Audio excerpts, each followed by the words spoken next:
From the moment you open your eyes in the morning, the demands on your attention begin, often without your conscious consent. The buzzing phone screen flashes headlines, notifications, messages. The to-do list in your mind starts to unfurl before you've even taken your first breath of the day. Before you realize it, your mind has been claimed by a dozen small, scattered tasks, each pulling at you with its own thread, until you find yourself in a tangle of divided focus. It feels as though your life is an endless reaction to what is thrown at you, rather than a deliberate creation of what you desire. This invisible drain on your attention is the reason why many people feel so tired, even on days when they have done very little physical labor, because the expenditure of attention is more depleting than we often realize. Attention is not simply mental effort. It is spiritual currency. It is the substance of consciousness that you offer to the world, and like any form of currency, it must be spent wisely if it is to bring you a return. When you scatter it among countless trivialities, you dilute its power until there is nothing left to invest in the things that truly matter to you. You may find yourself wondering why your deepest goals never seem to move forward, why your dreams remain sketches on paper instead of realities in your life. The answer, more often than not, lies not in your lack of ability or opportunity, but in the quiet leak of your attention into places that do not serve your highest purpose. If you could gather all that wasted attention, all those fragments of focus left behind in half-read emails, idle scrolling, anxious replaying of past conversations, you would hold in your hands enough spiritual energy to light up a vision so bright the universe itself could not help but multiply it. But first, you must see the leak, and you must be willing to seal it. What you give your attention to is not simply what you notice, it is what you invite into your life, polished with your energy and ultimately multiplied through the quiet mechanics of the mind. The world around you is, in many ways, a mirror that reflects back the images you hold steadily before it. If your attention is consumed by worry, the mirror will dutifully reflect situations that confirm and justify that worry. If your focus rests on lack, you will find endless evidence of shortage, until the entire frame of your life seems painted in muted tones of not enough. This is not magic in the whimsical sense, nor is it some selective optimism that ignores the facts. It is the simple yet profound law that the subconscious mind accepts whatever you give your sustained focus to and works tirelessly to reproduce it in the outer world. Joseph Murphy often compared the subconscious to a rich, fertile soil that makes no moral judgment about the seed you plant. It will grow weeds as readily as it will grow roses, depending only on what you sow and tend. Your attention is the sowing. Your emotional charge is the watering. The conditions you live in now, for better or worse, are the harvest of yesterday's focus, just as the conditions you will live in tomorrow will be the harvest of what you dwell upon today. This is why a person can change the course of their life, not by moving to a new city or finding a new job, but by moving their attention to a new vision and holding it there with unwavering faith. The mirror of focus cannot lie. It does not invent, it only reflects. And once you understand that every glance you give to fear, every long look you give to hope, every mental replay or vivid imagining is a stroke on the canvas of your reality, you will begin to treat your attention as the sacred brush it is. When you stand before the mirror of life and choose to see only what you wish to multiply, you have taken the first step toward mastery. Every thought you hold, every image you revisit in the quiet recesses of your mind is a seed, and like all seeds, it contains within itself the blueprint for what it will become. Some seeds are tiny, so small that you barely notice planting them, like a passing worry about a bill or a fleeting irritation toward a colleague. Others are grand and vivid, bursting with emotional color, like the vision of a new home, the thrill of financial ease, or the joy of deep companionship.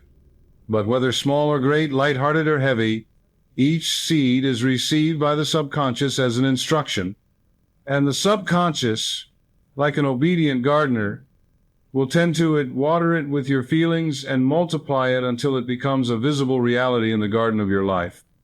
Joseph Murphy taught that the universe itself is the grand field in which these seeds are sown, and that nothing is ever lost. What you plant must grow.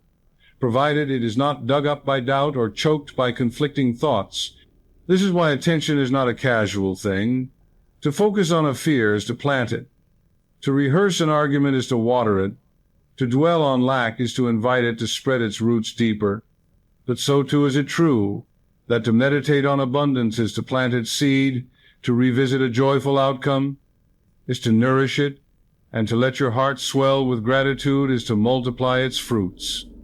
The law is impartial. It does not favor the rose over the thorn. It only multiplies what is planted and sustained.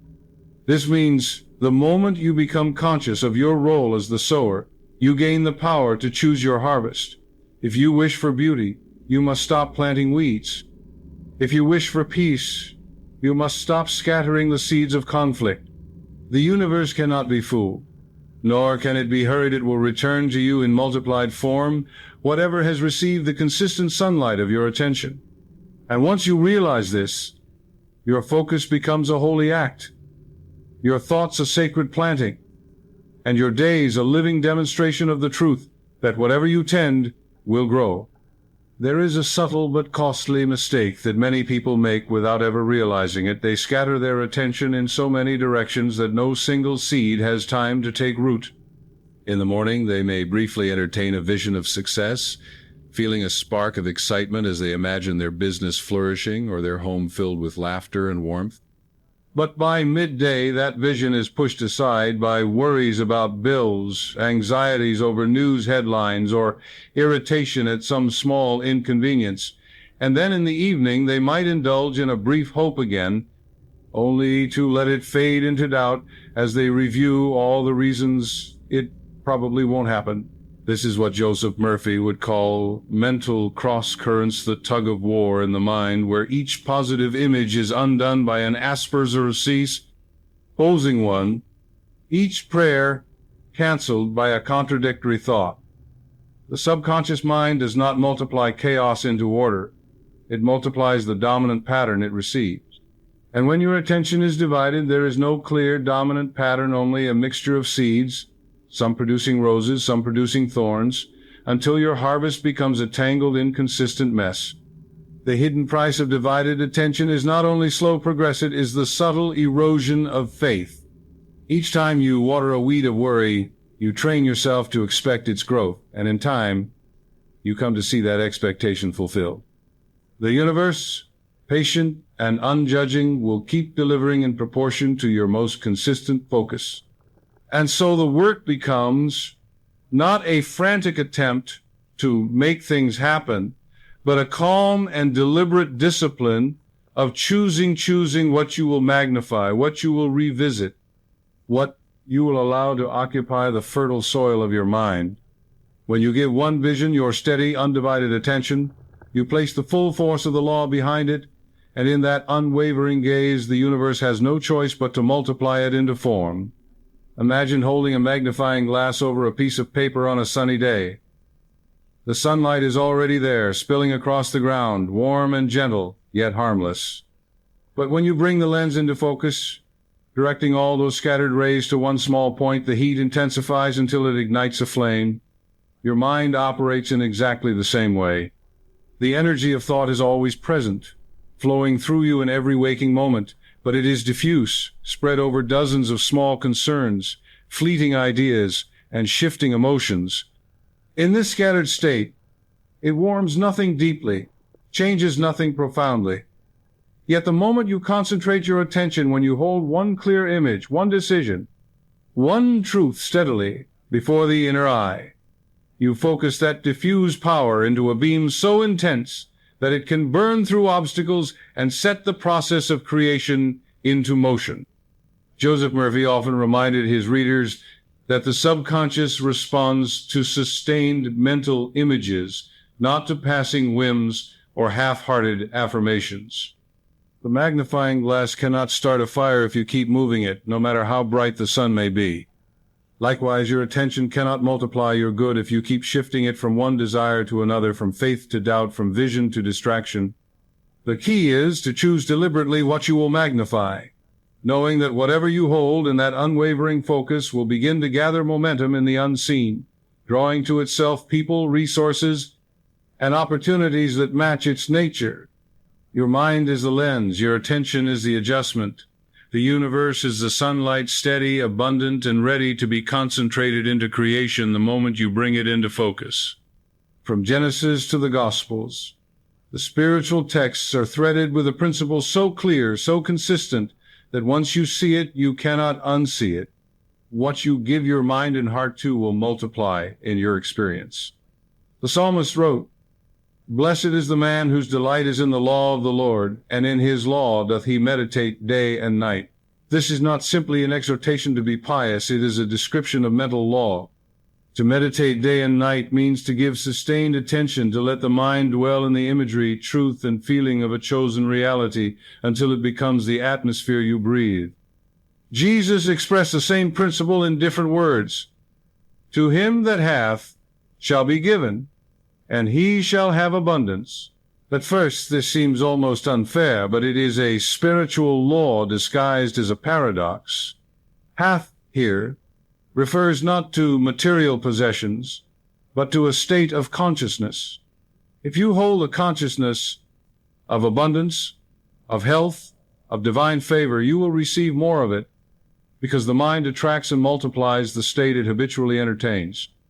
If, on the other hand, your attention is fixed on lack, fear, or resentment, you are having that state, and the law will multiply it for you just as faithfully. Scripture is not offering us a moral reward system here. It is giving us the operating manual for the mind. Attention is the soil, thought is the seed, and the law ensures that whatever seed you plant and tend will bear fruit after its own kind. The question is never whether the law is working. The question is, what have you placed in its keeping? Modern science, though it often speaks a different language than Scripture, has been steadily uncovering the same truth that the ancients proclaimed, that your focus quite literally shapes your reality.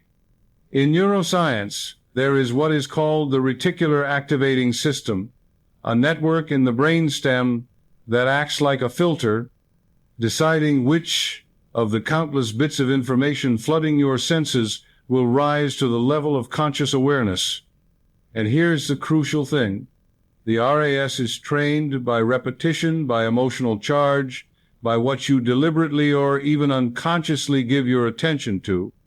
If you continually focus on scarcity, on obstacles, on reasons why something cannot be done, your RAS becomes finely tuned to detect evidence that confirms those expectations, and it will ignore or filter out the signals that point toward abundance, opportunity, and solutions.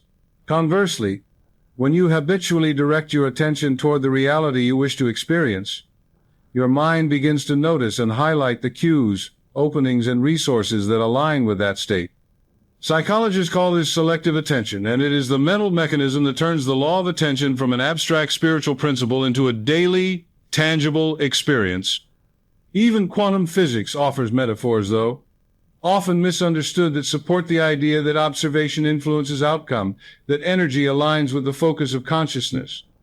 Whether you stand in a pulpit or a laboratory, the conclusion converges. The universe is not indifferent to where you place your gaze. What you attend to becomes magnetized, amplified, and eventually embodied in your life.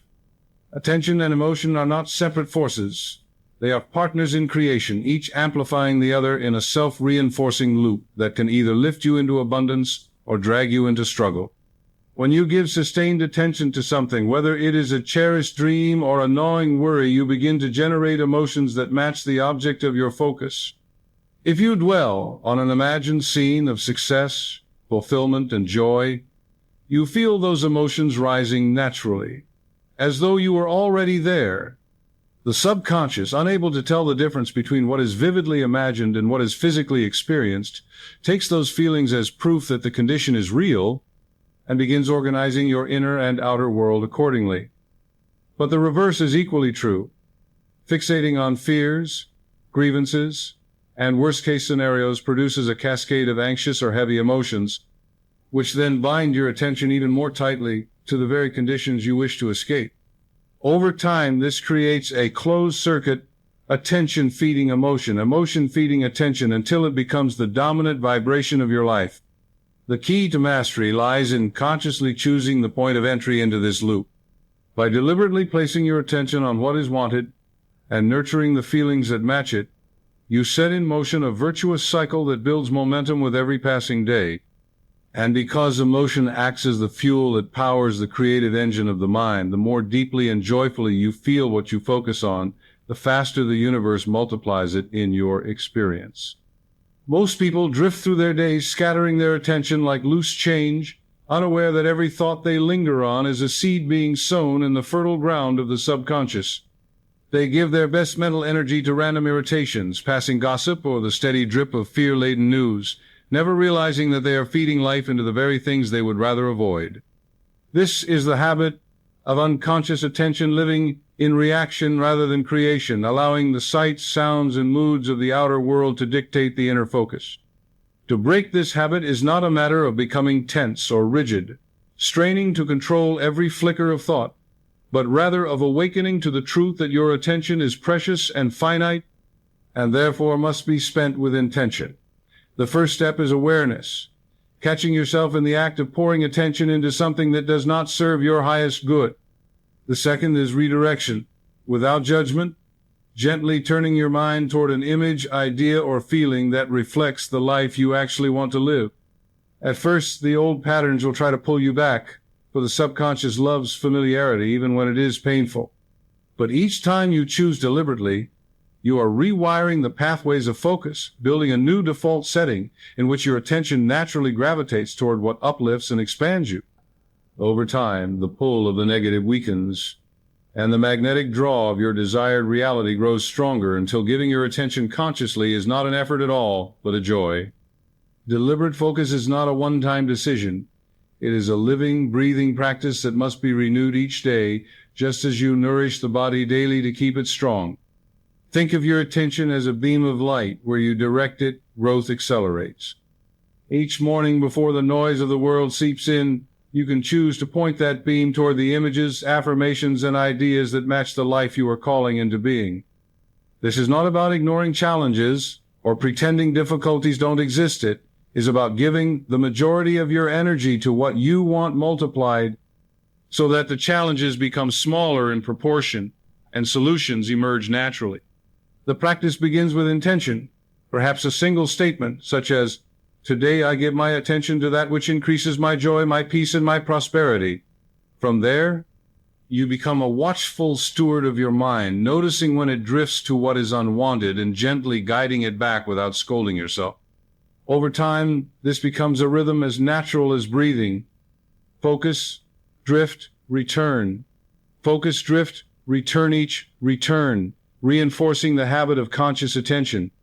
And with every return, you are telling the universe again and again, "This is what matters to me. This is what I choose to see multiplied."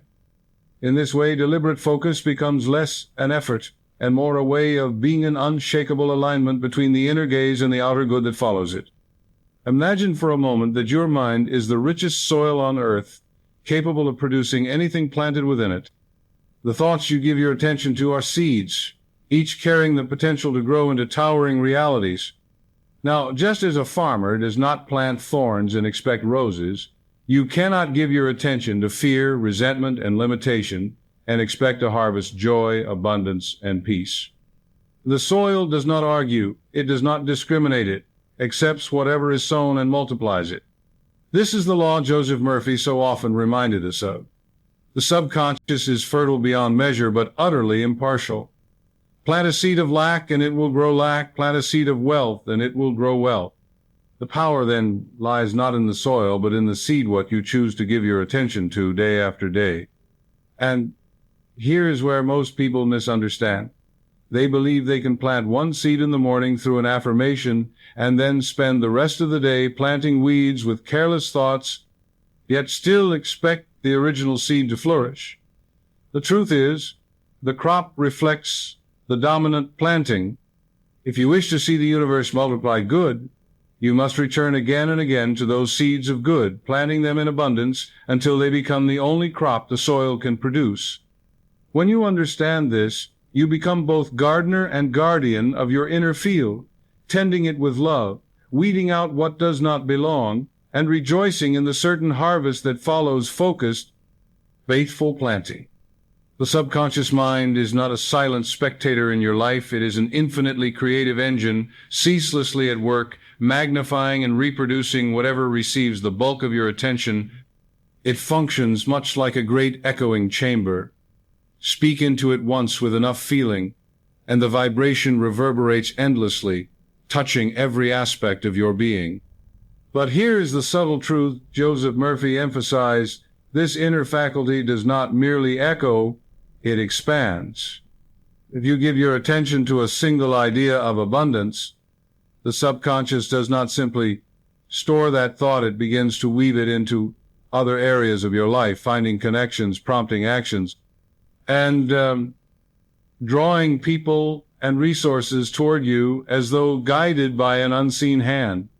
Likewise, if you fixate on loss or lack, the subconscious will magnify that vibration until it colors your perceptions, alters your decisions, and ultimately shapes your external conditions to match. This amplification process is automatic. It does not require conscious effort once the seed is planted, which is why the direction of your attention is so critical. The universe appears to multiply what you focus on, but in truth it is your own inner mind carrying out that multiplication under an immutable law.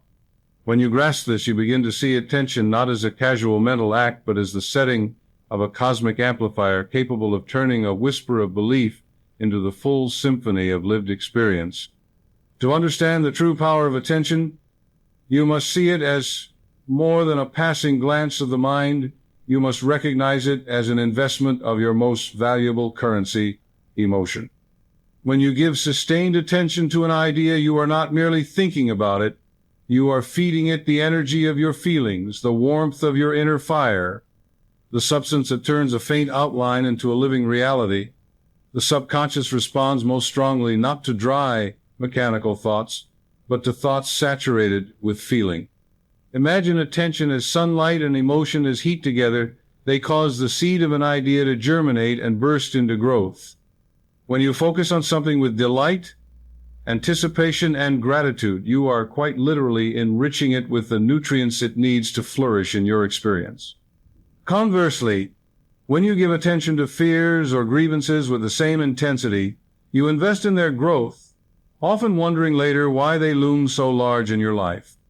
The universe mirrors back the emotional tone of your attention, not simply the topic of it, which is why two people can think about money and have entirely different results, one with joy and expectancy, the other with worry and doubt. Attention is never neutral, it is always charged. And the charge you choose determines whether the multiplication you receive is a harvest of blessings or a tangle of weeds. To master this law is to become a conscious investor, directing your emotional capital only toward what you wish to see multiplied. One of the most liberating truths you can embrace is that the problem itself is never where the solution lives. The problem is the outer symptom, the visible ripple on the surface of the pond. The solution exists in a different frequency, a higher state of awareness that you can only enter by shifting your attention. Yet most people, with the best of intentions, make the mistake of staring harder and harder at the problem, thinking that sheer scrutiny will somehow dissolve it. But what actually happens is that the subconscious, ever obedient, receives the message, this is what matters, this is what you want more of, and so it obligingly multiplies the very conditions you wish to escape. To break this cycle, you must train yourself to treat the problem as a signal, not a dwelling placee signpost that simply says, attention needed, and then move your inner gaze to the state you wish to experience instead. If bills are pressing, give your emotional and mental attention not to the panic of scarcity, but to the calm assurance of supply. If a relationship feels strained, turn inward to the vision of harmony and mutual respect. This is not denial, it is redirection. It is the conscious choice to invest your energy in the fertile soil of solutions rather than in the barren ground of complaint. The more you hold your attention in the vibration of the answer, the more the universe is compelled by its own unchanging law to shape outer events in the image of that inner state. Problems dissolve not because you wrestle them into submission, but because your attention has outgrown them. The art of manifestation is not won in a single grand decision, but in 1,000 tiny choices made moment by moment, each one nudging your attention back toward what you desire rather than what you fear. These are micro-adjustments, the subtle redirections you make when you catch yourself drifting toward old patterns of thought or feeling. Perhaps you are in conversation, and someone begins lamenting the economy, and you feel that familiar knot of agreement forming in your chest. Here is your moment to pivot internally, to silently affirm the abundance that is always flowing, even if you smile and let the words pass. Or maybe you glance at an unfinished project and sense frustration rising. Before it swells into discouragement, you shift your focus to the progress already made and the clarity of the final vision. Each micro-adjustment is like steering a ship with small turns of the wheel know. Single turn may seem significant, but over the hours and days, they determine whether you reach the shore of your choosing or drift miles off course. The beauty of this practice is that it builds self-awareness and mastery without demanding perfection. You need not hold your attention flawlessly, only consistently enough that the dominant tone of your inner life tilts toward the reality you wish to live in. And with each successful redirection, you reinforce to your subconscious that this, the vision, the answer, the idealist, where your allegiance lies. Over time, these micro-adjustments become second nature, and your attention begins to rest almost automatically in the fertile ground where the universe can multiply it. When Linda first came to me, she carried the heavy weariness of someone who had been fighting the same battle for years and seeing no progress.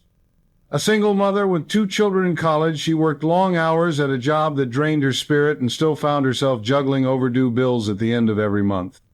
The strain was written in the lines on her face and in the way her voice tightened when she spoke about money. She told me almost in a whisper that she had begun to believe the debt would follow her to her grave. Yet in that same conversation, when I asked her what she wanted rather than what she feared, her eyes lit for a moment. She described the peace of paying every bill on time, having a cushion in the bank, and even taking a short vacation with her children without the gnawing guilt of what will this cost later. That moment of light was where we began. I asked her to choose one clear focal point tone image that represented her desired state and to give her attention to it with unwavering devotion for 60 days. She chose the picture of her online banking screen showing a positive balance with no debts listed. Every morning before getting out of bed, she closed her eyes and saw that screen in vivid detail, letting herself feel the relief and quiet pride of reaching it. Whenever thoughts of debt or worry rose during the day, she treated them not as a curse, but as a cue to return to her chosen image. The first month brought small shift-soon-expected discounts, a freelance project from an old contact, a tax adjustment in her favor. By the second month, the momentum had accelerated. A long-delayed payment from a client of her side business arrived in full. Her employer offered her a modest raise, and an old loan she had nearly given up on repaying was forgiven through a program she hadn't known existed. On the 60th day, she opened her banking app and saw her balance comfortably in the black for the first time in years, with not a single overdue notice to her name. She told me she felt as though she had stepped into a parallel life, not because the external world had suddenly become generous, but because she had finally chosen and held the mental picture she wanted multiplied. The universe had simply matched her unwavering attention with an unwavering response. Mark had been working in the same mid-level position at a large marketing firm for nearly a decade. He was competent, reliable, and well-liked, but his career seemed to have hit an invisible ceiling. Promotions always went to someone else, raises were incremental at best, and though he dreamed of leading creative projects, he was consistently given administrative tasks that left him uninspired. When we first spoke, his frustration was palpable, but underneath it was a deep yearning for recognition, not just in title or salary, but in the freedom to use his creative abilities to their fullest. I told Mark that the universe is like fertile soil, and his attention is the seed. Whatever seed he plants and waters consistently will grow. I asked him to set aside every complaint about the current job and to select one mental picture of the role he wanted. He chose to imagine himself standing at the front of a sleek conference room, presenting a bold new campaign to an attentive team feeling confident, valued, and in command. Each morning, he would take 5 minutes to step into that scene not as a dreamer looking forward, but as a man remembering something already accomplished. During the day, whenever he caught himself drifting into thoughts of being overlooked, he would immediately pivot back to his vision, repeating silently, "This is who I am now." Within 3 weeks, a surprising chain of events unfolded. A colleague went on sudden leave, and Mark was asked to take over a high-profile client presentation. His preparation was fueled not by nerves, but by the quiet certainty he had been rehearsing in his mind for weeks. The presentation was a success, so much so that the client specifically requested to work with him moving forward. By the end of that quarter, Mark was officially promoted to creative director, complete with a substantial raise and the freedom to lead the kind of projects he had once only imagined. When I asked him what had changed, he smiled and said, "Nothing in the company changed at first, only my attention. But once that shifted, everything else rearranged itself to match it." His story is proof that when your focus is unwavering and your inner picture clear, the external world has no choice but to reflect it back to you. Elena's story is one of the most profound demonstrations of how the mind's focus can influence not only circumstances, but the body itself. For years, she had struggled with chronic fatigue and a series of health issues that seemed to multiply with every passing season. Doctors offered treatments that managed symptoms but never addressed the underlying cause. And over time, she found herself speaking and thinking more about her illness than about anything else in her life. "It became my identity," she told me, "as if I was walking around wearing a name tag that said exhausted and unwell." The turning point came when she heard the principle that whatever you give your sustained attention to multiplies, whether it is wanted or unwanted. That realization struck her like a bolt of lightning. She had been giving her mental energy to the very state she wanted to escape. We worked together to create a new mental image.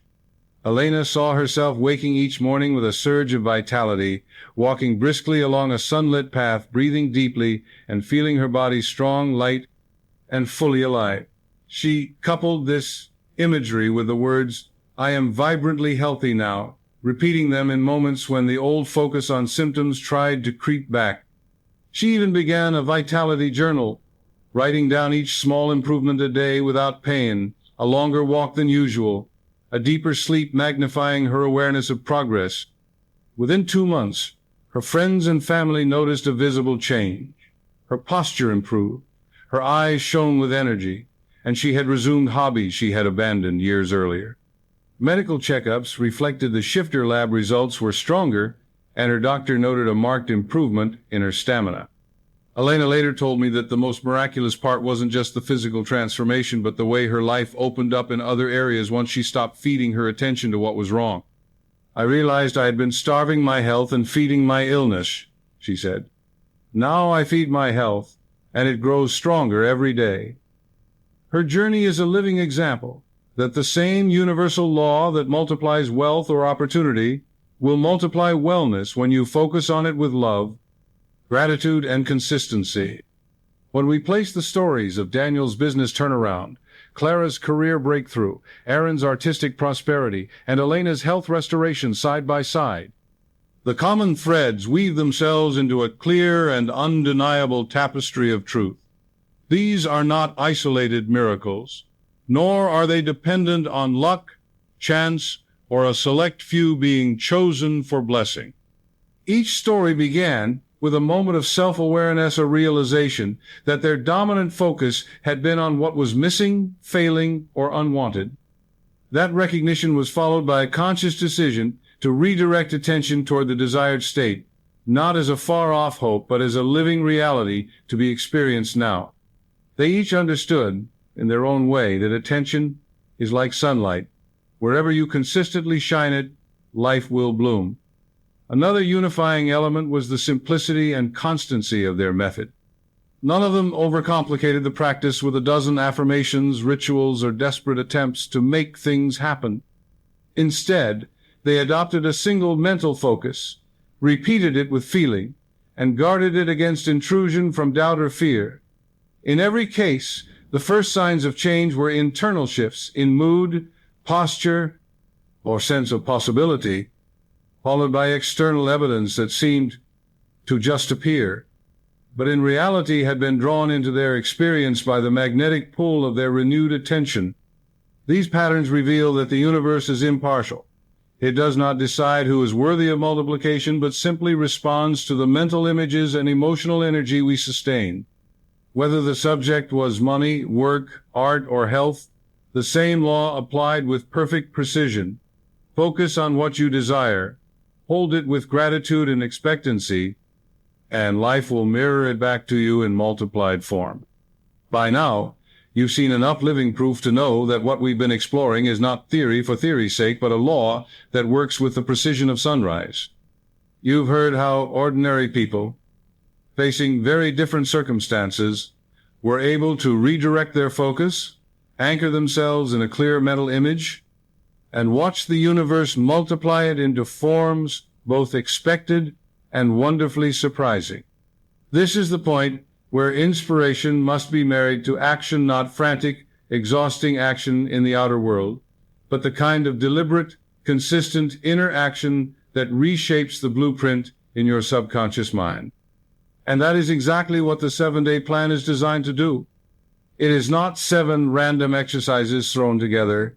It is a sequence that moves with the same rhythm as creation, itself establishing the seed of desire, nourishing it daily with attention and emotion, protecting it from the weeds of doubt, and allowing it to blossom without strain.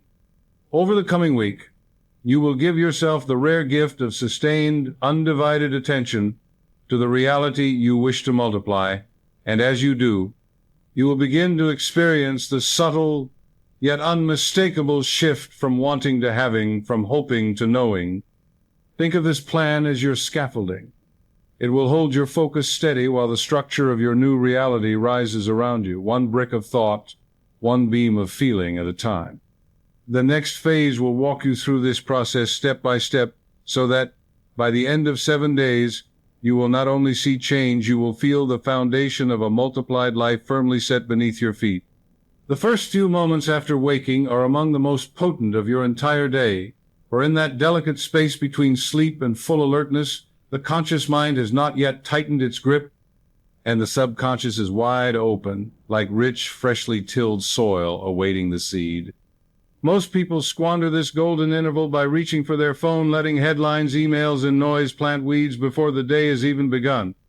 But you will do something different. You will take this sacred window and use it to impress upon your inner mind the reality you wish to multiply. The practice is simple but profound. Before you even open your eyes, become aware of your breath. Inhale slowly and deeply, and as you do, bring to mind the image of your desired outcome, not as a distant wish, but as something that already exists. On the exhale, release any residual tension or thought of lack, as though you are clearing the field for abundance to grow without resistance. Then, with eyes still closed, speak silently or softly the phrase that will become your mental signature for the next 7 days. I give my attention to state your desire, and it multiplies now. Let the words sink into you, not as a command to the outer world, but as an agreement with the inner law. After this, spend a minute or two in quiet visualization. See yourself living the multiplied result. Feel the gratitude that would be present, and allow a gentle smile to form as if you are greeting a familiar friend. This simple morning ritual sets the tone for your entire day. It signals to the subconscious that this is your priority, your truth, and your point of focus. And because the subconscious works tirelessly to match your dominant attention, you will find that the rest of the day bends to support what you have planted in those first golden moments. By the time midday arrives, the bright clarity you cultivated in the morning can begin to fade under the weight of activity, conversation, and the countless little interruptions that pull at your focus. This is why a deliberate, pausia-conscious return to your chosen point of attention is not merely beneficial, it is essential. You see, attention is like a lens, and over the course of the day, it can become smudged by distraction until your vision of what you are multiplying is blurred. The midday ritual wipes that lens clean and restores your gaze to crystal clarity. You don't need a grand ceremony or a long stretch of time. Even 2 or 3 minutes, performed with sincerity, can recharge the entire trajectory of your day. Wherever you are, at your desk, in your car, even in a quiet corner of a crowded space, close your eyes, take a deep, slow breath, and recall your morning focus. Let the image rise again in your mind, vivid and glowing with life. Repeat to yourself with calm authority, I give my attention to state your desire, and the universe multiplies it now. As you speak or think these words, feel your energy shift from scattered to centered, from reaction to creation. Allow any tension or doubt gathered over the morning to fall away, as if you are stepping out of a noisy room into a peaceful sanctuary. Then, for a moment, imagine your desire already expanded. See it fuller, richer, more abundant than it was in the morning, and let your heart respond with gratitude. This midday reset is more than a mental refresh. It is a signal to the subconscious that your focus is unwavering, that you have not drifted into the weeds of worry, but are keeping your gaze on the fertile field where your harvest is already growing. And as Joseph Murphy taught, what you persistently give attention to, especially with joy and certainty, must expand, for the universe cannot help but answer the steady, unshakable gaze of faith. As the sun begins to sink and the outer demands of the day loosen their hold, you enter one of the most powerful windows for shaping the reality that will greet you tomorrow. Evening is not merely the closing of a chapter. It is the planting of seeds in the deep, fertile soil of the subconscious, which will work upon them throughout the night without resistance or interruption. This is why Joseph Murphy emphasized the supreme importance of the final thoughts you entertain before sleep. They are the blueprint your inner mind will build from while your conscious awareness rests. In this quiet hour, set aside a few moments for stillness.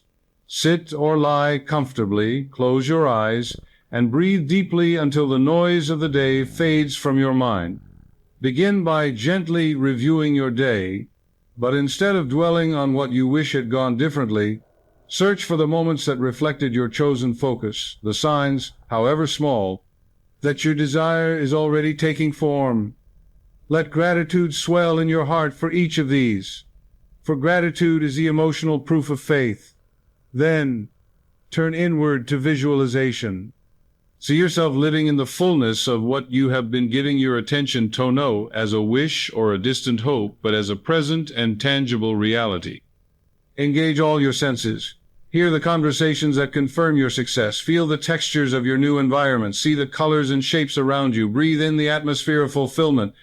The more vividly you can imagine it, the more convincingly your subconscious will accept it as real, and the more swiftly the outer world will move to align with it. As you hold this scene, repeat softly, I give my attention to this, and the universe multiplies it now, and let the words merge with the image until they are one. When you finally drift into sleep, you will carry with you not the remnants of the day's distractions, but the living seed of your vision, planted deep in the rich soil of the mind where, as the ancients knew, unseen growth is constant, and the harvest is certain. As the final moments of wakefulness approach, there is a sacred opportunity to seal the day's mental work with a direct and unwavering command to the subconscious. The mind in this twilight state, the delicate space between waking and sleeping, is highly impressionable, more open than at any other time to the seeds of thought you choose to plant. Joseph Murphy often taught that if you wish to change your life, you must first change the conversation you hold with yourself in these quiet, unguarded moments. For here, the conscious mind's critical guard is lowered, and the subconscious listens without question. Lying comfortably in bed, feel your body sinking into the mattress as your muscles release the day's tension. Let your breathing slow, smooth, and deepen until your entire being is calm. Then, with eyes closed, speak your chosen affirmation in a tone that is both gentle and authoritative, words that match the mental picture you have been holding all day. It may be as simple as, I joyfully give my attention to my good and it multiplies endlessly now, or a variation that resonates deeply within you. Speak it slowly, savoring each word, allowing it to echo through the chambers of your mind like a bell that continues to ring long after it is struck. Between each repetition, pause and feel the truth of the statement sinking deeper, as though your entire being is quietly nodding in agreement. This is not a moment for effort or force. It is a moment of surrender to certainty. You are handing the instruction to your subconscious and trusting that it will take it, magnify it, and return it to you as form and experience. When you feel the affirmation has settled firmly within, release all thought of the how or the when. Rest in the assurance that the infinite intelligence within you has already begun its work. Sleep will carry this instruction into the deeper layers of mind, where it will be nurtured through the night, and by morning you will awaken not to the same reality you left, but to one that is already shifting in response to your focused attention. The morning is not merely the beginning of a new day, it is the canvas upon which you paint the tone and expectation for everything that will follow. Just as the final thoughts before sleep shape the work of your subconscious through the night, the first conscious moments upon waking set the trajectory for the hours ahead. Joseph Murphy would often remind his listeners that the mind is most fertile in those first few minutes after sleep still suspended between the deep receptivity of the subconscious and the alert awareness of the conscious mind. This is why the morning review of results is so powerful, for it harnesses this fertile state to reinforce progress, magnify gratitude, and deepen your sense of alignment with the multiplying power of the universe. As your eyes open and the light of a new day greets you, resist the urge to rush into activity or check the world's news. Instead, remain still for a few moments and turn your awareness inward. Recall your affirmation from the night before, and then deliberately scan your memory for every sign, large or small, that your attention is already multiplying your good. Perhaps you noticed a solution to a lingering problem, a new opportunity that arose unexpectedly, or even just a sense of peace where anxiety once lived. Each of these is evidence, each a signpost that the law is at work. Linger on them. Let yourself feel the quiet thrill of recognition. This is working. The universe is responding to me now. Speak a brief expression of gratitude, either silently or aloud, anchoring the recognition in your heart. This act of acknowledging the movement of good in your life sets a mental compass toward more of the same. As you rise and begin your day, you carry not the weight of uncertainty, but the lightness of knowing that the universe magnifies whatever you faithfully attend to. And because you have chosen to give your attention to the good, the beautiful, and the abundant, you can step into the hours ahead with calm assurance that they will unfold in harmony with your highest expectations. Attention is not a fleeting spark. It is a steady flame, and the longer it burns upon any object, idea, or state of mind, the more it shapes that reality into form. This is the essence of the law of accumulated attention, a law Joseph Murphy understood as the silent sculptor of destiny. Each thought you think, each image you hold, each feeling you nourish is like a drop of water falling upon the same spot. One drop makes little impression, but thousands, even millions, will carve channels through stone. So it is with your attention.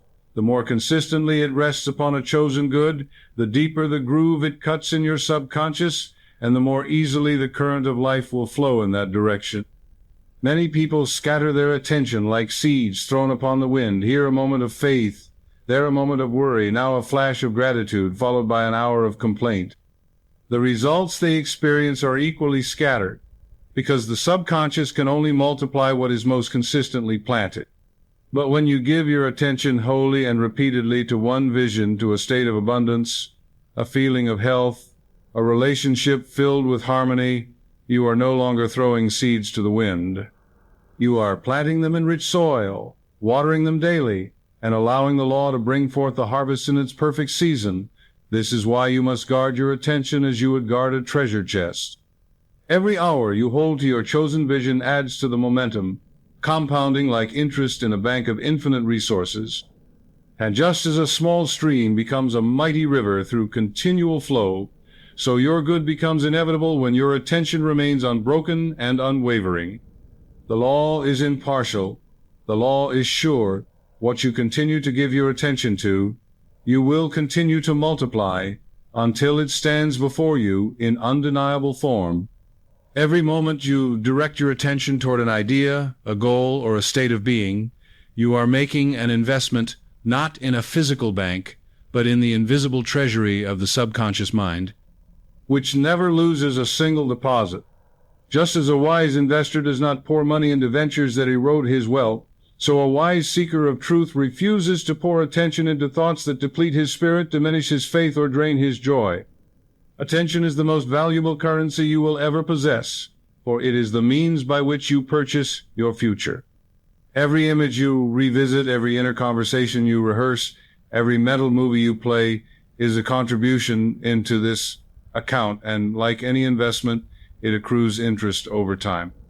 The subconscious compounds it, sending back returns in the form of experiences, circumstances, and encounters that match the emotional tone and content of what you have funded. If you continuously invest your attention in worry, you will receive dividends of tension, obstacles, and closed doors. But if you place that same attention into gratitude, creative ideas, and visions of your fulfilled desire, the returns will astonish you, doors opening where there were none, resources appearing as if by magic, relationships blossoming in unexpected ways. The market of spirit never crashes, and its only volatility is determined by the steadiness or fluctuation of your focus.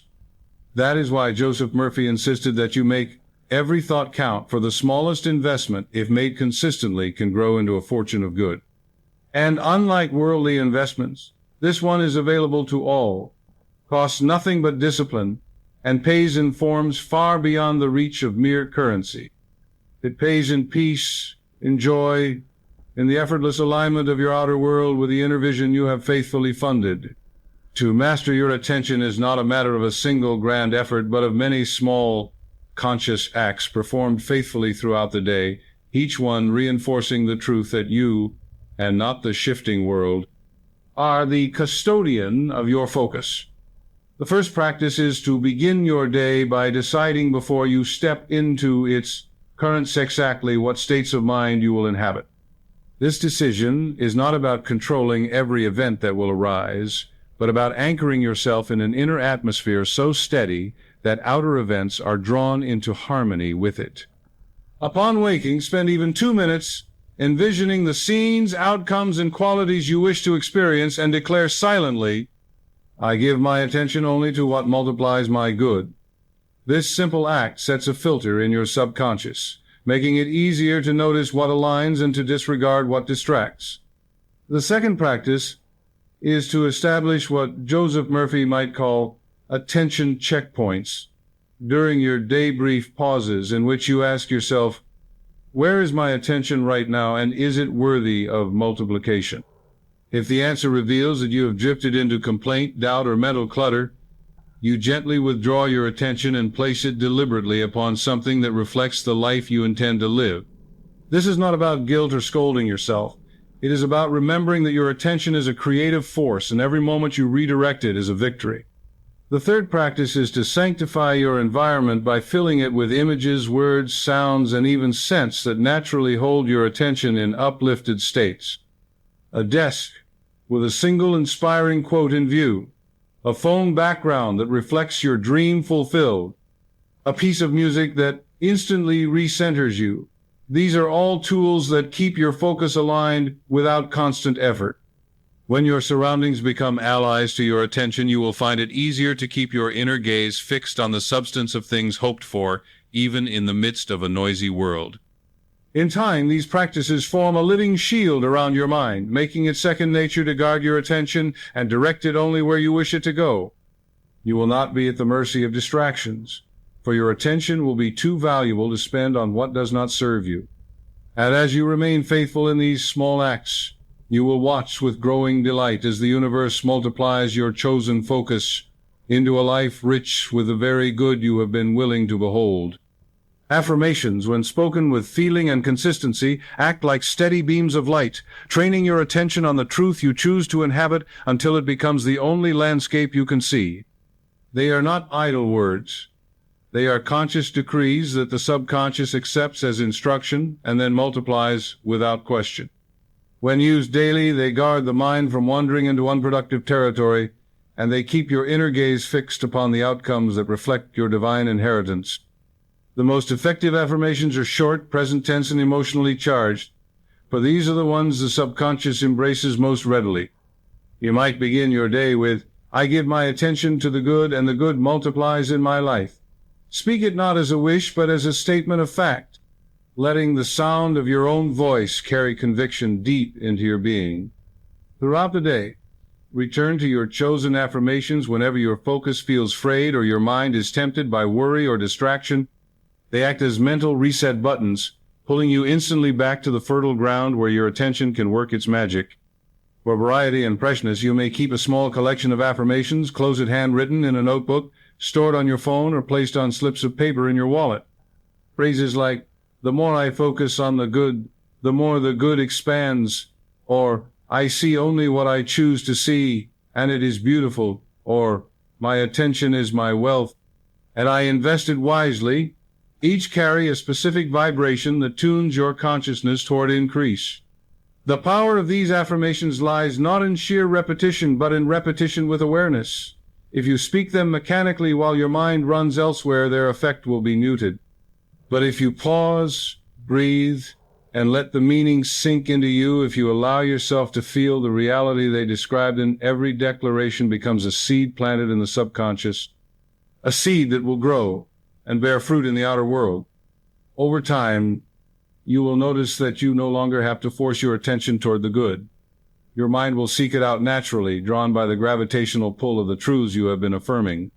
And as your attention remains fixed on what is worthy, the universe will respond with the same generosity it has always shown, multiplying, in ways both seen and unseen, the very good you have chosen to behold. Gratitude is more than a polite acknowledgement of blessings. Received, it is a magnetic force that aligns your attention with abundance so completely that lack loses its power to capture your gaze. When you are genuinely grateful, your mind becomes anchored in the awareness of what is already good, already present, already overflowing in your life, and from that position, you are naturally drawn to notice and expect more of the same. This is why Joseph Murphy and so many teachers of truth place gratitude at the very heart of manifestation. It is both a focusing tool and a multiplying agent. To give thanks sincerely is to say to the universe, "This is valuable to me. I welcome more of it." The law of mind, impartial and precise, responds by delivering an increase of whatever you have celebrated in thought and feeling. Begin each day by turning your attention deliberately toward the good that already surrounds you. It could be as simple as the air filling your lungs, the light streaming through your window, the people who love you, or the opportunities that lie ahead. As you name each one, let yourself feel the warmth of appreciation, not as a dry inventory, but as a living recognition that you are supported by a vast and benevolent order. When you make this your morning habit, you set the tone for the hours ahead, priming your mind to seek out more to be grateful for. This mental posture becomes a shield against distraction, for even when challenges arise, your practiced eye will instinctively search for the hidden blessings within them. Throughout the day, use moments of gratitude as pivot points to redirect your attention whenever it begins to drift toward complaint or fear. If a situation feels heavy, pause and silently ask, "What here can I be grateful for?" Even the smallest answer, a lesson learned, a gesture of kindness, a spark of insight will shift your focus away from the problem's weight and toward the possibility within it. Each time you do this, you are retraining your subconscious to associate your attention with uplift, and the subconscious, faithful to its programming, will begin guiding your thoughts toward the good without your conscious effort. Over time, gratitude will not only direct your attention, it will become the lens through which you see the world, ensuring that the universe has no choice but to multiply the very things you cherish. To live in the end state means to occupy in thought, feeling, and expectation the position of already having received what you desire. It is the practice of assuming the wish fulfilled and making that state the new normal for your mind and emotions. Joseph Murphy emphasized that the subconscious accepts as true whatever you persist in feeling to be real, whether that reality exists yet in the outer world or not. When you live in the end state, you dissolve the psychological gap between here and there, now and someday, and you begin to operate as though the thing desired is already integrated into the fabric of your life. This is not about pretending in a brittle or superficial way. It is not about faking joy or forcing a smile while ignoring your circumstances. Instead, it is a quiet, deep knowing that what you have impressed upon your subconscious will inevitably take form, and therefore you are justified in relaxing into the feeling of possession. For example, if your desire is a harmonious relationship, you do not dwell on loneliness, nor do you anxiously search for proof that love is on its way. Instead, you carry yourself with the calm assurance of someone already cherished, already partnered, already living in that flow of mutual affection. When you consistently think, speak, and act from this end state, your attention naturally aligns with the conditions of its fulfillment. You begin to notice opportunities, resources, and openings that match your inner assumption because the law of mind filters your perception to find what agrees with your dominant state. Over time, this alignment becomes self-reinforcing. The more you inhabit the end state inwardly, the more outer results show up to validate it, and the more evidence you have, the easier it is to remain in that state. This is the secret to collapsing time between desire and manifestation. The end is not something you wait for. It is something you move into right now, and in doing so, you make it inevitable. Emotional saturation is the process of so thoroughly filling your mind and heart with the feeling of your fulfilled desire that there is no longer space for doubt, fear, or contradictory images to take root. Joseph Murphy taught that while thought directs the mind, it is feeling that imprints the subconscious. A thought lightly held will pass through like a breeze, but a thought soaked in emotion lodges deeply and begins to reproduce after its kind. Emotional saturation is not a momentary flash of excitement. It is the sustained and repeated bathing of your inner world in the emotional reality of your wish fulfilled until it becomes second nature to feel that way. This requires more than simply saying, "I'm happy now," or "I am wealthy," in a mechanical way. It calls for entering into the scene of your desired outcome so vividly through imagination, memory of similar feelings, or sensory rehearsal that your body responds as though the event is already happening. Your heartbeat may quicken, a smile may spread across your face, your muscles may relax or energize depending on the nature of your vision. This physiological cooperation is the sign that your subconscious is accepting the image and the associated feeling as real. And because the subconscious must externalize what it accepts, the more fully you saturate yourself with that emotion, the faster the outer world will begin to rearrange to match it.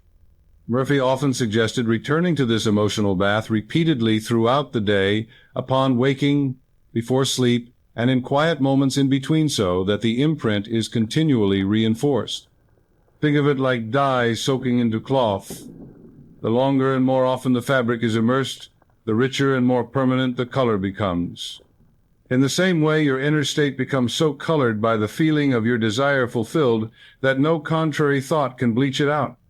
Over time, this saturation creates a dominant vibration that magnetizes matching circumstances, people, and events with an ease that seems almost uncanny to the untrained observer.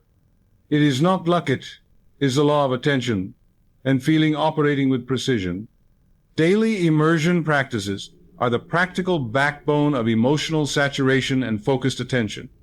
Without consistent and deliberate immersion, the pull of the outer world's noise and its constant demands will slowly dilute the potency of your inner focus. Joseph Murphy stressed that you must make the inner work habitual, not occasional, so that your attention becomes anchored in the reality you are choosing rather than drifting aimlessly with every passing circumstance. The point is not to strain or force the mind, but to return to your chosen vision often enough that it becomes your mental home, the place to which you naturally return.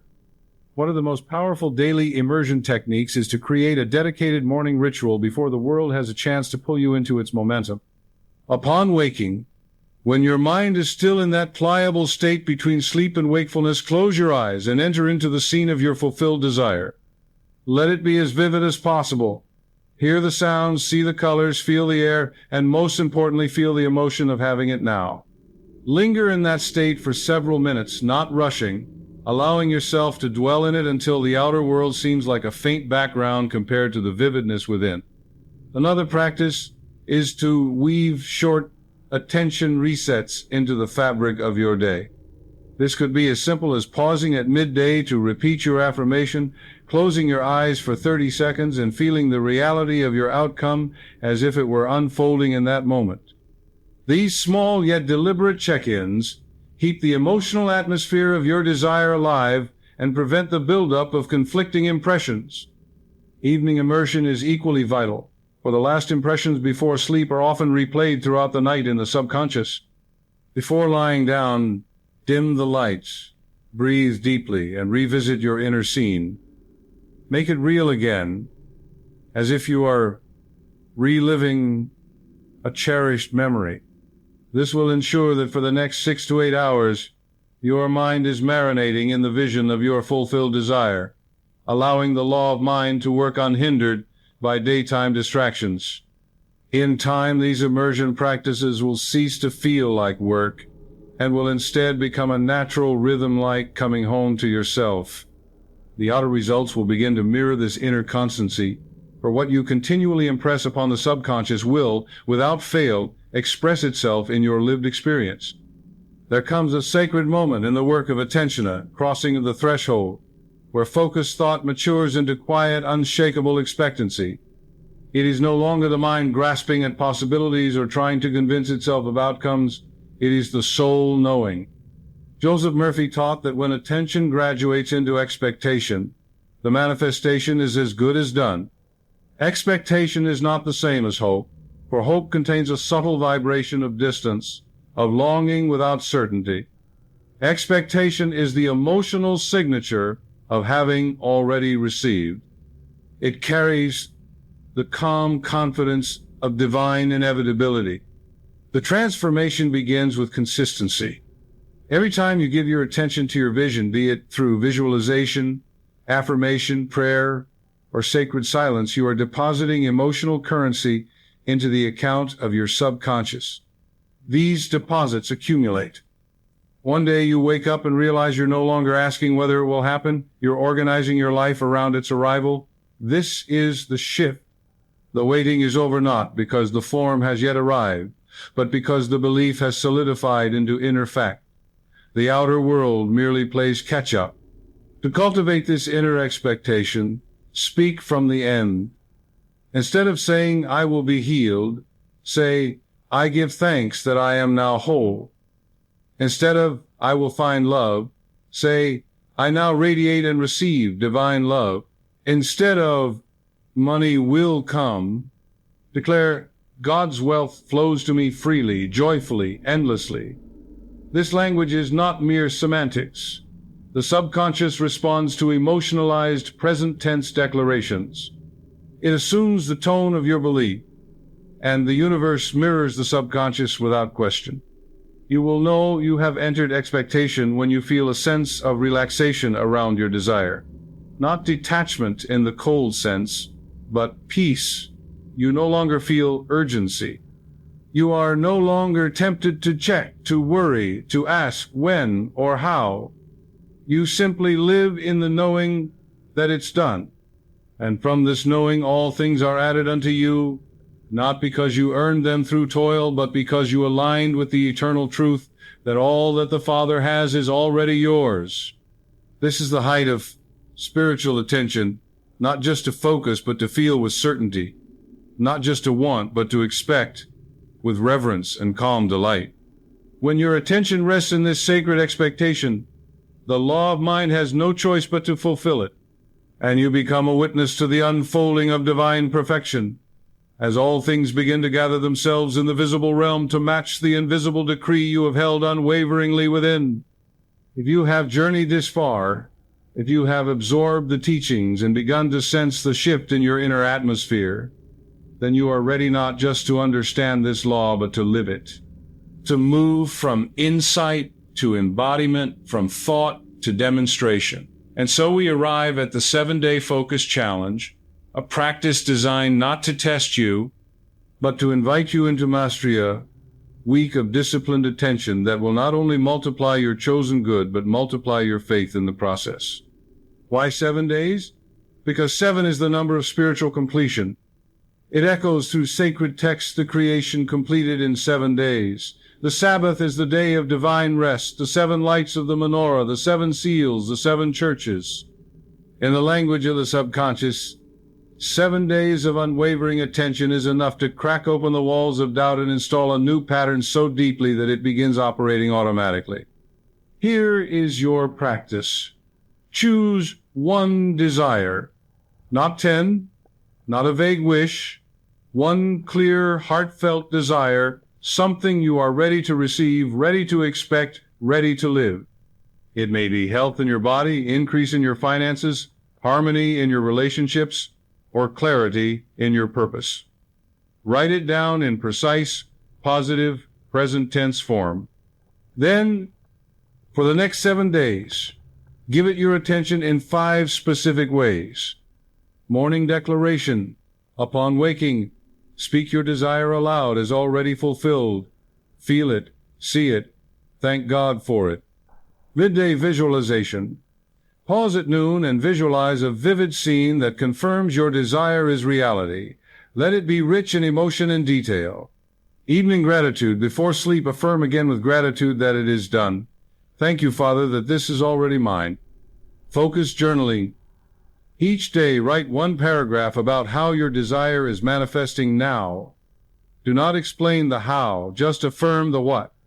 Mental substitution. Throughout the day, if your mind wanders to doubt or fear, gently redirect. Whisper to yourself, I give my attention to this, and the universe multiplies it. Do not break the chain. Do not dilute your focus with other goals. For these 7 days, live as though the answer has come. Feel it, expect it, speak it, celebrate it. This is not performance, it is alignment.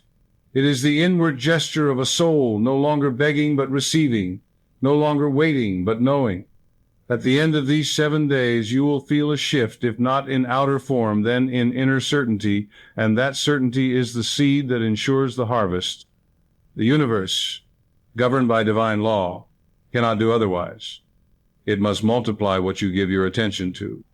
As we approach the conclusion of this journey, this sacred descent into the interior sanctum of attention, and its law, we come not to an end, but to a beginning, cloaked in stillness and crowned with certainty. For what is a benediction, if not the final utterance that seals a transformation? A holy whisper that turns practice into principle and effort into embodiment? The moment has come for your final declaration, not spoken as an affirmation to impress the subconscious, but as a recognition that the subconscious has already accepted the impression, that the work is done, that the field is sown, and that the harvest is already rising toward you. Stand, if you are able, or sit with your spine lifted as though a golden thread were suspending you between heaven and earth. Breathe deeply, not to calm yourself, but to root yourself into the ground of certainty. Let the breath be your agreement with life, your handshake with the infinite. Place your hands over your heart, not as a gesture of emotion, but as an act of authority, anchoring your word in the most receptive soil of the body. Then speak. I now give my attention to that which is already mine in the unseen. I do not beg, I do not chase, I do not wait. I align, I accept, I multiply. The substance of God is responsive to my focus, and as I see it in the invisible, I know it appears in the visible. My world reflects my unwavering gaze, and my good comes rushing toward me. I am grateful. I am still. I am certain. And so it is. Let the silence that follows be a sacrament, a holy stillness in which no further effort is needed. Let it wash over you like the hush that settles after a symphony when the final note still lingers in the air and everyone knows something sacred has happened. Feel the vibration of your declaration extending outward through your body, through your thoughts, through your atmosphere, reaching itself into the patterns of consciousness that shape your tomorrows. From this moment on, every act, becomes a sacred extension of your attention. Washing dishes becomes wealth practice. Walking becomes alignment. Conversation becomes declaration. You no longer divide the spiritual and the mundane, because you now understand attention is your priesthood, your wand, your altar. You do not need to change the world. You only need to give your attention to the truth, and the world will reshape itself around it. And so, with reverence and readiness, step into the stream of multiplied goodness. Walk through your life as one who holds the key, and when others ask how your life changed, say only this: I gave my attention to what I chose, and the universe had no choice but to multiply it. Affirmation to carry forward: my attention is my seed, my prayer, my creation. I give it with intention, and I receive without limit.